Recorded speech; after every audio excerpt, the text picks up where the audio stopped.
दोस्तों, जहां पढ़ाई खत्म होती है, where is study and terror is start, वहीं पे आतंकवाद जो है शुरू होता है। अल फला यूनिवर्सिटी जो कि हरियाणा के अंदर स्थित है, वहां पर कुछ ऐसा ही हुआ। लेकिन आखिरकार इसकी शुरुआत कहां से हुई वो मैं आपको बताने वाला हूं। आज का लेक्चर बड़ा जबरदस्त होने वाला है। क्यों? क्योंकि किसी भी व्यक्ति को आतंकवादी बनने के अंदर शुरुआत कहां से होती है वो मैं बताऊंगा आपको। साथ ही में यूनिवर्सिटी में जाने के बाद उसके साथ में कुछ ऐसी मुलाकातें होती हैं कि उसको एक गलत डायरेक्शन में मोड़ दिया जाता है। बड़ा विस्तार से बात करेंगे। अल फलाह यूनिवर्सिटी जो कि आप कैंपस यहां पर देख सकते हैं, इसके हॉस्टल्स के अंदर वो दिमाग पनप रहा था कि देश के अंदर आतंकवाद को कैसे बढ़ावा दिया जाए, वो केमिकल बॉम्ब्स कैसे बनाए जाएं। वो केमिकल बॉम्ब्स के ट्रेसेस इन हॉस्टल्स के अंदर मिले हैं। क्या आप सोच सकते हैं कि एक तीसरी क्लास तक पढ़ा हुआ मौलवी मोहम्मद इरफान, जिसने अपने ही स्टूडेंट्स को आतंकवाद की दुनिया के अंदर धकेल दिया, आप यकीन नहीं करेंगे, जो कि जम्मू कश्मीर के अंदर शोपिया जो एक जगह है, वहां से एक मौलवी को अरेस्ट किया गया और वो केवल तीसरी तक पढ़ा हुआ है। उसने डॉक्टर जितने भी हैं उनको वो पढ़ाई जो है वो करवाई, उनका ब्रेन वॉश किया और आतंकवाद बना दिया। व्हाइट कॉलर टेररिज्म इसको कहा जा रहा है। पढ़े लिखे लोगों का आतंकवाद इसको कहा जा रहा है। मैं बड़ा विस्तार से बात करूंगा, बड़ा इत्मीनान से बात करूंगा। चलिए, तो ये अल फलाह यूनिवर्सिटी है, इसका कैंपस आप देख सकते हैं, हरियाणा के अंदर है। ये व्यक्ति उसका फाउंडर है, नाम है जवाद अहमद सिद्दीकी। जेल जा चुका है, फाउंडर खुद जेल जा चुका है। 3 साल तिहाड़ जेल के अंदर रहा है अल फलाह यूनिवर्सिटी का फाउंडर, और एमपी से इंजीनियरिंग की है, जामिया की फैकल्टी रहा है, फिर भी कोई आंच नहीं। आप सोच सकते हैं कि इतना ब्लैक बैकग्राउंड और फिर भी इतनी बड़ी पोस्ट पर। चलिए, सबसे पहले an ordinary damp and musty hostel room at the Al Falah university campus in Haryana has emerge as a nerve centre where the radicalise, मतलब ये एक नर्व सेंटर बना हुआ था डॉक्टर्स के लिए, जिन्होंने दिल्ली और उत्तर प्रदेश के अंदर जो टेरर अटैक्स हैं वो किए, और वहीं से इन्होंने पूरी प्लॉटिंग की। और जब डॉक्टर्स इसके अंदर शामिल हुए तो उसको व्हाइट कॉलर टेररिज्म जो है वो कहा जा रहा है। मैं पूरी कहानी आपको बताऊंगा। एक्चुअली में 2900 किलोग्राम जो आईडीए है वो बरामद हुआ था, सीज किया गया था। और डॉक्टर मुजम्मिल शकील, जिसका घर ढहा दिया गया है, who also work at Al Falah university, doctor Shahid who is believed to have been task with setting up the women's wing, जो कि महिलाओं का जो हॉस्टल था वहां पर एक विंग जो है स्थापित की थी, और वहीं पर पाकिस्तान बेस्ड जैश ए मोहम्मद जो है उसको सपोर्ट करा था वुमेन्स विंग के अंदर। और ये दोनों इसी यूनिवर्सिटी के अंदर काम करते हैं। लेकिन आखिरकार क्या यही वो लोग थे जिन्होंने इस आतंकवाद को फैलाया? नहीं, वो नहीं थे ये। यहां पर कहानी कुछ और थी।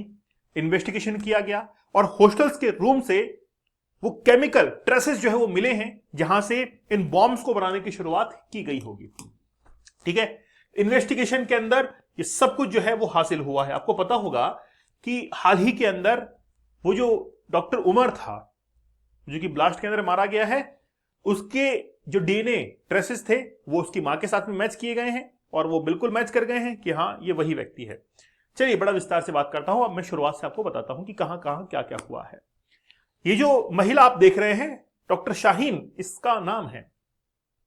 हो सकता है और कुछ भी नाम हो, कई नाम होते हैं, तो डॉक्टर शाहीन जो है इसका नाम है। इसने ये जो थी वो अल फलाह यूनिवर्सिटी के अंदर काम किया करती थी।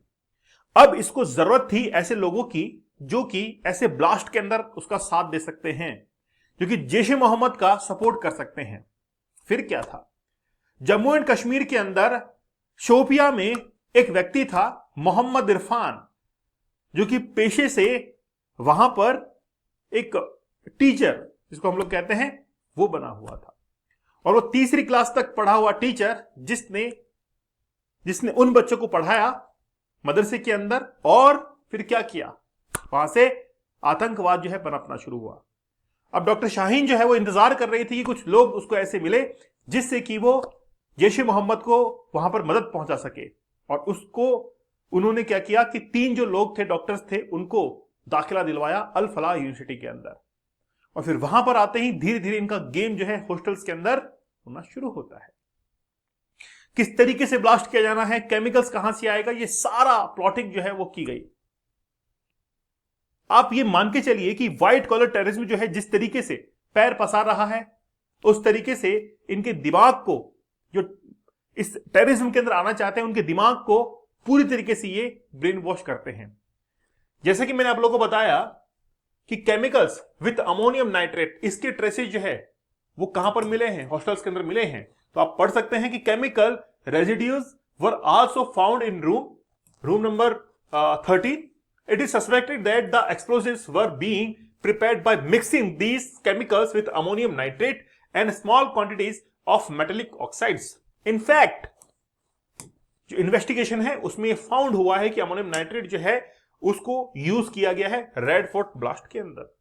और जब ये देखा गया, उनके रूम पर जाकर इन्वेस्टिगेट किया गया कि क्या वाकई में केमिकल्स के कुछ ट्रेसेस मिलते हैं, वो फाउंड हुए। और उसके बाद रिजल्ट क्या रहा? उसके बाद रिजल्ट ये रहा कि इनके घर जो है वो ढहा दिए गए हैं। मौत हो चुकी है इसकी तो, लेकिन इसके घर जो है उसको ढहा दिया गया है। अब बात यह है कि कुल 6 आतंकवादी जो है उनको अरेस्ट किया गया है, जिनसे पूछताछ चल रही है। एनआईए इसके अंदर काम कर रही है।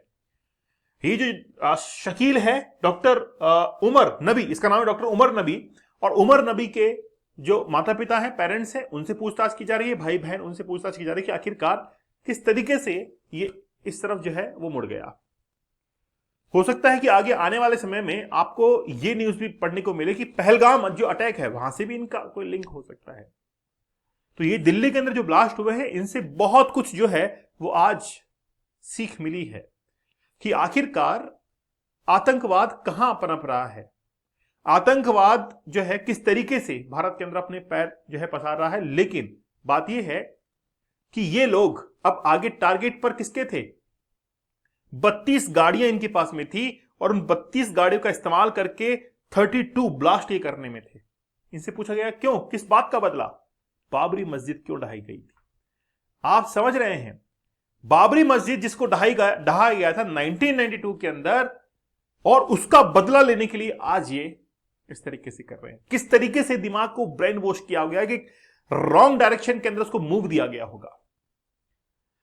मतलब जिसने कभी सोचा भी नहीं होगा बाबरी मस्जिद के बारे में, या फिर हो सकता है कि बाबरी मस्जिद को देखा भी नहीं होगा इसने, और उसके मन के अंदर बाबरी मस्जिद को लेकर इतने जो है वो विचार पैदा कर दिए, इस खतरनाक तरीके से ब्रेन वॉश किया गया। और बाबरी मस्जिद को लेकर ये बदला लेने के लिए 32 ब्लास्ट करने वाले थे। कब? 6 दिसंबर को, क्योंकि 6 दिसंबर वही डेट थी जिस समय बाबरी मस्जिद को ढहाया गया था।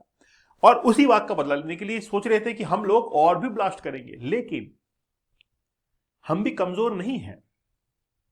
एक्चुअली में इंडियन जो डेमोक्रेसी है, लोकतंत्र है, इसके साथ में कोई छेड़छाड़ नहीं कर सकता है। साथ ही के अंदर हमारी जो इन्वेस्टिगेशन एजेंसीज भी हैं वो बड़ा अच्छा काम करती है। आज देखिए, एक ब्लास्ट भले ही हुआ हो, लेकिन उसके तार जिस तरीके से तार तार कर दिए और हर चीज को जो है ढूंढ के निकाला है, वो आज देखिए कितने सारे लिंक जो है वो आज इनको मिल रहे हैं। चाहे जम्मू कश्मीर के अंदर हो, पुलवामा के अंदर, जहां से ये गाड़ी जो है वो मूव करके आई थी I-20, हरियाणा से लेकर, लखनऊ से लेकर, यूपी से लेकर वो पहुंची जम्मू एंड कश्मीर के अंदर, वहां से लेकर एनआईए ने सारे तार जो है सारा सब कुछ उधेड़ दिया है। तो आप ये चीज जो है वो देख सकते हैं कि वाकई में बहुत मेहनत की गई है। लेकिन बात यह है कि उस ब्लास्ट के अंदर जिन लोगों की जान गई है उनका तो कोई कसूर नहीं था। तो बाबरी मस्जिद का बदला क्या इस तरीके से लिया जाएगा? देखिए, ये पूरा पूरा क्या है कि पढ़े लिखे जो लोग हैं उनको ब्रेन वॉश किया जाता है। और जिस तरीके से मोहम्मद इरफान जो कि मौलवी, और देखिए वो किस तरीके से पकड़ा गया था। एक्चुअली में क्या था कि जो मोहम्मद इरफान जो कि मौलवी था, शोपिया के अंदर वो पोस्टर्स चिपका रहा था। और जब उस पोस्टर्स की इंक्वायरी की गई, जनरल इंक्वायरी वहां की आर्मी द्वारा, यार किसने चिपकाया ये, और फिर इंक्वायरी की गई कि यार उसने चिपकाया, फिर बोलता कि नहीं मैंने नहीं चिपकाया, फिर किसी और को पूछा, नहीं नहीं मैंने नहीं चिपकाया, उसने चिपकाया। ऐसे करते करते वो उस मौलवी तक पहुंचे और फिर उसके घर पे जाकर ये सारा सब कुछ मामला, पोस्टर्स वगैरह सब कुछ मिले। तो तार से तार जो है वो जुड़ा हुआ है। और आप लोग जो है वो जरूर इस बात को समझ पा रहे हो कि पूरा ये ऑर्गेनाइज तरीके से था, कितना सपोर्ट जो है इनको मिल रहा था।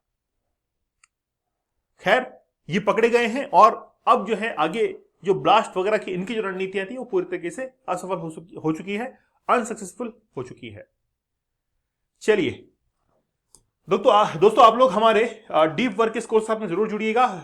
जो जिन्होंने वाकई में सफलता हासिल की, उन्होंने बहुत टेक्निक्स का इस्तेमाल किया है और अपने जीवन के अंदर आगे निकले हैं।